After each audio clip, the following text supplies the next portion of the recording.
ఎక్కడైతే Ukraine war వల్ల ఆహార ధాన్య కొరత చాలా విపరీతంగా ఏర్పడింది. ఇజ్రాయెల్ ఇరాన్ వార్ వల్ల ఏమైందంటే ఒక మనీ సర్క్యులేషన్ అనేది చాలా ఫ్రీ ఫ్లోగా అయిపోయింది. ఇజ్రాయెల్ నుంచి కంట్రిబ్యూషన్ చాలా డౌన్ అయిపోయింది. ఇజ్రాయెల్ $100 బిలియన్ పైన ఖర్చు పెట్టేసింది. నాన్ ప్లాన్డ్ ఎక్స్పెండిచర్ లో అమెరికన్ గవర్నమెంట్ కనీసం $275 బిలియన్ ఖర్చు పెట్టేసింది. అది $100-125 బిలియన్ యుక్రెయిన్ కి ఇవ్వాల్సి వచ్చింది. యూరోపియన్ యూనియన్ క్రష్ అయిపోయింది.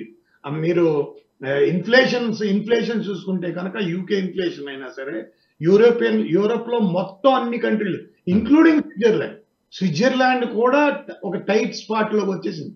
సో వాళ్ళ ఎకానమీలు అన్ని కొంచెం ఒడిదుడుకులకు బాగా వచ్చేసాయి. ఇంకా ఆఫ్రికన్ కంట్రీస్ చూస్తే కనుక వాళ్ళు ఏంటంటే ఇన్ఫ్లేషన్ సస్టైనింగ్ చేయలేని పరిస్థితి. మీరు ఏషియన్ కంట్రీస్ ని చూసుకుంటే పాకిస్తాన్, బంగ్లాదేశ్ అన్ని చోట్ల ఇప్పుడు పాకిస్తాన్ ఉందంటే మొత్తం ఎకనామికల్ గా కొలాప్స్ అయిపోయింది. వాళ్ళకి అసలు అర్థం అవట్లేదు ఎలా బయట పడేయాలి అంటే ఏంటి, మీకు అసలు అవగాహన రావాలి.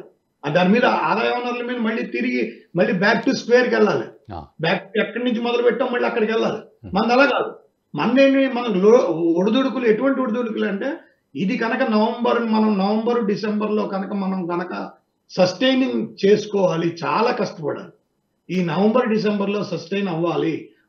ఈ $85 ఇంకా ఎక్కువ పెరిగి $90, $95 దాకా వెళ్ళకూడదు. Plus petroleum products rates OPEC countries పెంచకుండా చూసుకోవాల్సిన పరిస్థితి మనకుంది. మన కంటిన్యూటీ, మనం డిస్కౌంటెడ్ రేట్ ఎవరిదైతే రష్యా నుంచి తెచ్చుకున్నా ఆ డిస్కౌంటెడ్ రేట్ దగ్గర మనం వాళ్ళని అలా కన్విన్స్ చేసుకుని దాన్ని కంటిన్యూ చేయడం చాలా ఇంపార్టెంట్.